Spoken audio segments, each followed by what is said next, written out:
네, 안녕하세요. MS3입니다. 네, 안녕하세요. 큐피디입니다.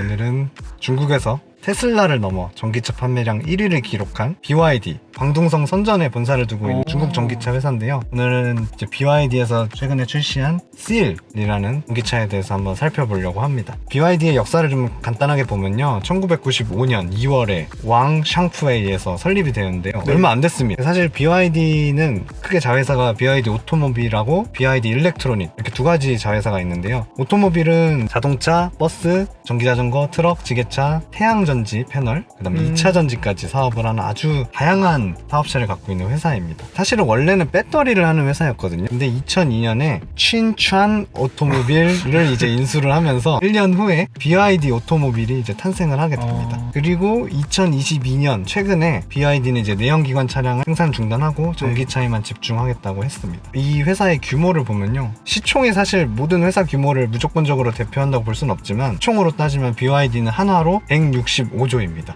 삼성전자가 350조고 그다음에 LG에너지 솔루션이 100조, 그다음에 요즘 SK 하이닉스가 좀 많이 떨어져서 한 7, 80조 되잖아요. LG에너지 솔루션과 삼성전자 그 사이에 있는 아주 큰 회사라고 보시면 됩니다. 자동차 회사 중에서는 테슬라, 도요타 다음 가는 시총을 갖고 있습니다. 우리나라 현대 기아차 시총 합쳐야 70조거든요. 근데 BYD는 혼자서 165조입니다. 어마어마하게 큰 회사라고 볼 수 있고요.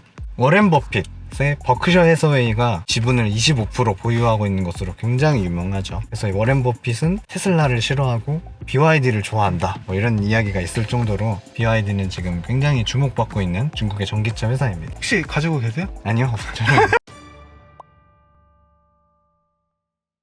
그래서 BYD의 일단 승용 라인업은요, 다이너스티 시리즈랑 오션 시리즈가 있습니다. 다이너스티 시리즈가 이제 먼저 나온 라인업들인데요. 2013년에 신, 탕, 송, 한, 유안 이렇게 5개 라인업이 있습니다. 이게 웃긴 게 중국의 나라 이름이, 이거는 완전 중국 그 자부심이 굉장히 묻어있는 자동차 이름이라고 보시면 됩니다. 우리나라 따지면 뭐 고구려, 백제, 그렇게 해서 이제 초반에는 PHEV, EV 모델을 섞어가지고 초반부터 전동화 차량을 개발을 빠르게 진입을 했다고 볼 수가 있습니다. 그 다음에 이제 오션 시리즈를 또 내놨는데요. 중형의 약간 고성능을 지향하는 차입니다. 바다동물 이름이 되게 많아요. 돌핀, 실, 시갈, 시라이언 이런 라인업들이 있는데요. 그 중에서 오늘은 최근에 공개된 BYD SEAL이라는 차에 대해서 알아보도록 하겠습니다. 근데 얘가 왜 이렇게 주목을 많이 받는 거예요? 이유가 있나? 일단은 한국에 BYD가 들어온다는 얘기도 있고 그중에 어떤 차가 과연 한국에 들어올 거냐 뭐 이런 얘기가 나오면서 SEAL이 또 유력하게 소문이 돌고 있죠. 그래서 SEAL의 이제 외관을 보시면은요, 아주 유려한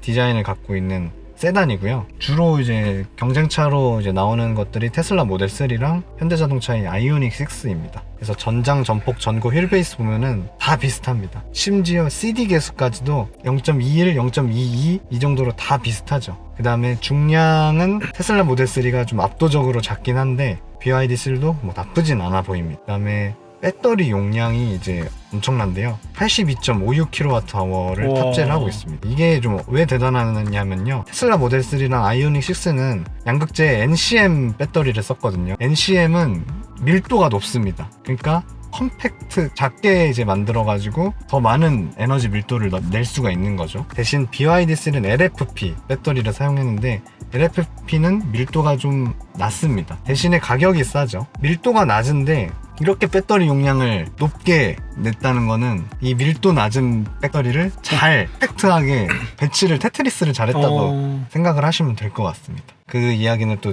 뒤에서 하도록 하고요. 항속거리도 좀 볼만한데요. 항속거리는 이제 BYD SEAL에서 공개한 항속거리는 아쉽게도 중국 인증이라서 일단 테슬라 모델 3는 WLTP 유럽 기준으로 봤을 때 한 500 정도 나오고요. 아이오닉 6도 국내 기준으로 한 500 정도 나옵니다. 근데 이게 통상 WLTP 기준이 CLTC, 그러니까 중국 기준 대비 80%, 그 다음에 미국 환경부 EPA 기준으로 CLTC는 70%. 그러니까 제일 가혹한 게 EPA이고 그 다음에 WLTP, 그 다음에 제일 루즈한 게 CLTC라고 보시면 됩니다. 그러면 환산하면은 아이오닉 6랑 좀 비슷한 거야? 좀 덜 갈라나? 그렇죠. 이게 70%라고 계산을 하면 700 곱하기 0.7 하면 한 500km 정도 나오지 않을까 지금 예상을 하고 있고요. 그러면 아이오닉 6랑 항속거리랑 범비가 다 비슷할 거다라는 게 예상입니다. 그다음에 이제 가격을 보시면요, 테슬라 모델 3는 요즘 많이 올라가지고 7,000부터 시작하고 거의 뭐 9,500까지, 뭐 퍼포먼스 모델이 있으니까요, 9,500까지 가는데요. 아이오닉 6도 상당하죠. 가격이 5,500부터 시작해서 거의 6,500까지 된다고 합니다. 근데 이제 BYD C는 4,200, 이거는 이제 위안을 한화로 환산을 한 거라서 4,200부터 한 5,600 정도 이 선으로 지금 보고 있고요. 근데 이제 우리나라에 들어오면 이제 관세 붙고 하면서 올라가지 않을까. 하지만 그래도 아이오닉 6보다는 좀 저렴하게 가격 책정이 될 것으로 예상은 하고 있습니다. 그럼 이제 BYD C는 과연 어떤 차별성으로 지금 이 테슬라 모델 3와 아이오닉 6의 대항마로 나왔냐? 일단은 BYD의 전기차 전용 플랫폼인 E 플랫폼 3.0을 적용을 했고요. 800V 시스템 적용되어 있습니다. 아이오닉 6도 800V 시스템이죠. 그러니까요. 그 다음에 BYD실에서 지금 가장 밀고 있는 게, BYD가 배터리 회사라고 했잖아요. 네. 그래서 배터리 기술이 굉장합니다. 셀 투 바디 방식이 최초로 적용된 전기차라는 것에 지금 큰 의의가 있고요. 혹시 세계 트렌드예요, 이게 자동차들? 요즘 트렌드입니다.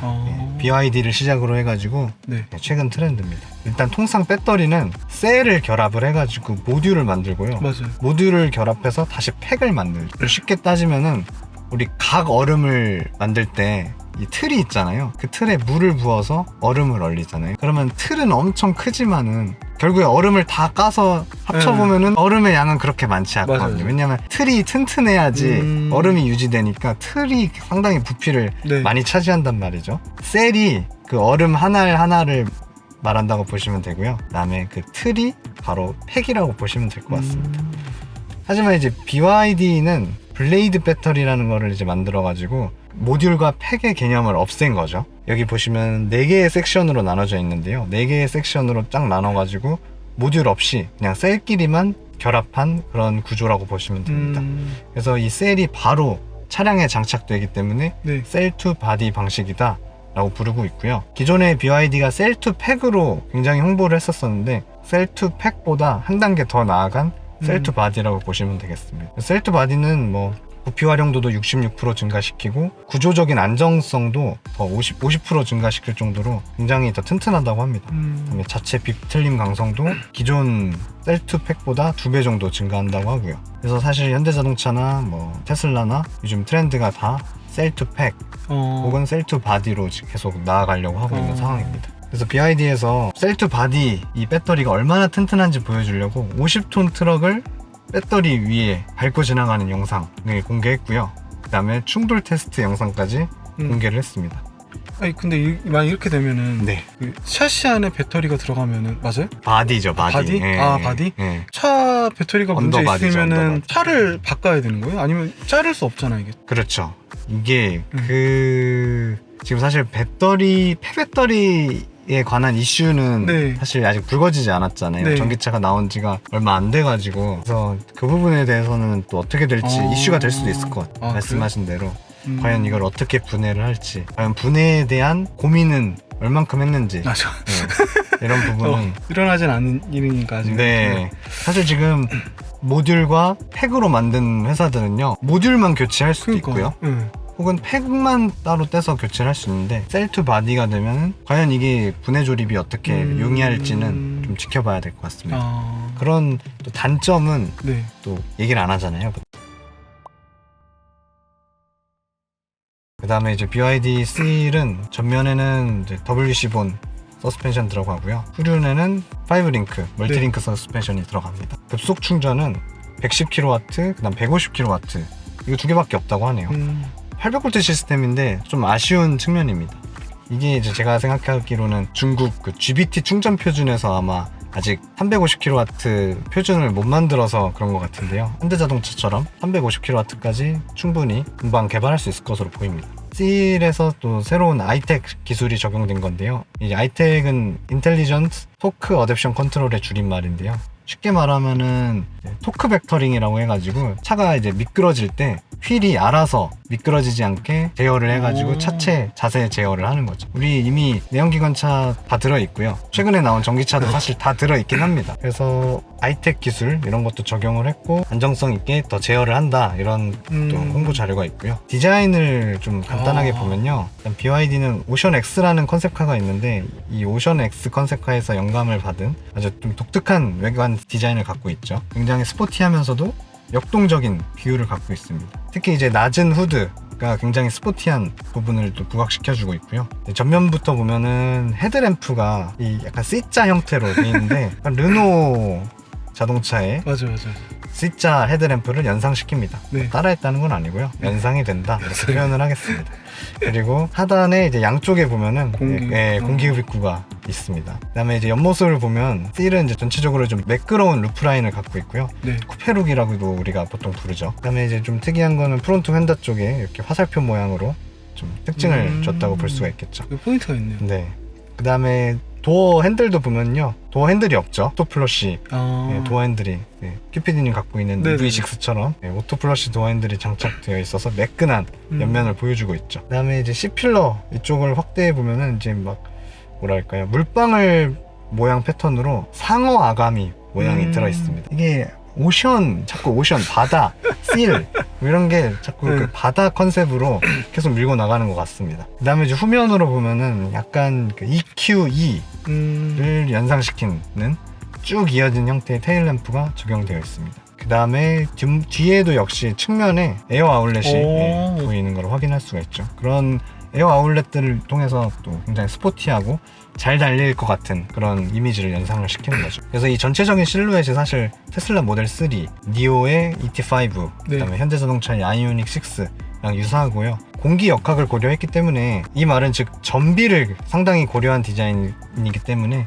형태가 다 비슷하다고 보시면 될 것 같습니다. 실내에도 간단하게 살펴보면요, 일단 아까 오션 테마라고 했잖아요. 그래서 그런지 전체적인 실내 색상도 파랗게 라이트 블루를 대표 색상으로 선보였고요. 이 안쪽에 도어 핸들도 보면 조개 모양으로 또 오션 이미지를 또 떠올리게 했습니다. 그 다음에 에어컨 통풍구도 굉장히 넓게 곡선형으로 형성이 되어 있고요. 가운데는 8.8인치 디지털 클러스터가 이제 네모난 모양 형태로 장착이 되어 있고, 기어 변속기가 상당히 좀 귀엽죠. 상당히 독특합니다. 그 다음에 센터 콘솔도 네모나지 않고 물결 모양입니다. 오션이기 때문에 이 물결 모양으로 형상을 한 것 같고요. 그 다음에 이제 중앙에는 15.6인치 태블릿 스타일의 터치 스크린이 자리 잡고 있습니다. 테슬라 모델 3도 15인치짜리인데 상당히 크기는 비슷한 것으로 보이고 세로 가로로 회전도 가능하다고 합니다. BYD는 이제 당초에 이제 국내에서 아까 한나라 할 때 그 한을 출시할 거라는 예상이 많았는데요. 사실 한이 중국 시장에서 테슬라를 제치고 가장 많이 팔린 전기차의 대표 모델이거든요. 그래서 BYD에서 일단은 호주 시장을 먼저 타겟으로 해가지고요. 아까 말씀드린 씰, 뭐 이런 동물 이름 말고 이름을 바꿔서 에토, ATTO, 에토라는 이름으로 바꿔가지고 먼저 시장 진출을 한다고 하네요. 이유가 있을까요? 이름이 이제 해외에서는 좀 먹히지 않을 것 같은 이름이다. 씰, 돌핀, 시갈 이런 게 좀 촌스럽다고 생각할 수 있죠. 왜 현대자동차도 이름 바꿔서 해외에 수출하잖아요. 그런 거랑 비슷하다고 보시면 될 것 같습니다. 그래서 에토는 현대자동차 아이오닉처럼 어떤 전기차 라인업을 아우르는 브랜드라고 보시면 될 것 같고요. 그래서 에토2, 에토3, 에토4 이런 식으로 아마 명명이 될 것 같아요. 그래서 에토3는 SUV라고 보시면 되고, 에토2는 아까 말씀드린 돌핀, 그다음에 에토4가 씰이라는 이제 별칭으로 불리게 됩니다. 그래서 일단은 호주 시장 먼저 진출하고, 그 다음에 내년 1월에는 일본 시장에 진출을 한다고 합니다. 굉장한 도전이죠. 일본 내수가 굉장히 튼튼한 나라인데 일본에 도전장을 내민다고 합니다. 그래서 지난 7월 21일이죠. 일본에서 행사를 열어가지고 씰, 돌핀, 에토3를 세 가지 차종을 일본 시장에 진입하겠다고 궁금하다. 밝혔습니다. 어떻게 될지 궁금하죠. 현대자동차 아이오닉5도 이번에 일본에 진출했잖아요. 맞아. 반응 엄청 좋잖아요. 네, 아마 경쟁이 될 것 같습니다. 그다음에 BYD가 이제 국내에 진출하는 지가 굉장히 이제 관심이 많은데요. 뭐 서울역 인근에 사무실을 내고 있다는 얘기도 있고요. 네, 그렇게 해가지고 국내에서는 그전에는 전기버스, 지게차 이런 상용차 위주로 판매를 했었는데 최근에 이제 우리나라 국토교통부의 자동차 인증 업무랑 또 자동차 AS 업무, 이런 홍보 업무를 담당할 인력을 채용하고 있다고 하거든요. 그런 거 보면은 우리나라도 진출할 계획이 있는 것으로 보이고요. 씰이랑 그다음에 돌핀, 이 두 가지를 아마 주력 모델로 할 가능성이 높을 것 같습니다.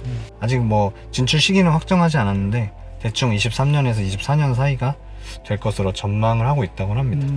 어떠신가요? BYD3는? 저 근데 아까 보는데 네, 출력이 좀 더 좋더라고요. 그죠? 네. 아이오닉보다. 그렇습니다. 배터리 용량도 크고 가격도 싸면은 모양도 예쁜 것 같아요. 그래서 네. 근데 저는 중요시하는 건 사실은 탔을 때 그 전기차다 보니까 이제 전자 장비나 이런 움직임을 좋아하는데 네, 그게 사실 제일 궁금한 스펙 봤을 때는 뛰어나긴 한 것 같은데. 그렇죠. 네, 네. 저도 가성비가 굉장히 뛰어나다고 생각을 하고요. 근데 한 가지 아쉬운 점은 세단이라서 과연 우리나라에서 승부를 볼 수 있을지 그거가 조금 어쨌든 중국의 전기차 시장도 상당히 높은 수준으로 올라왔다.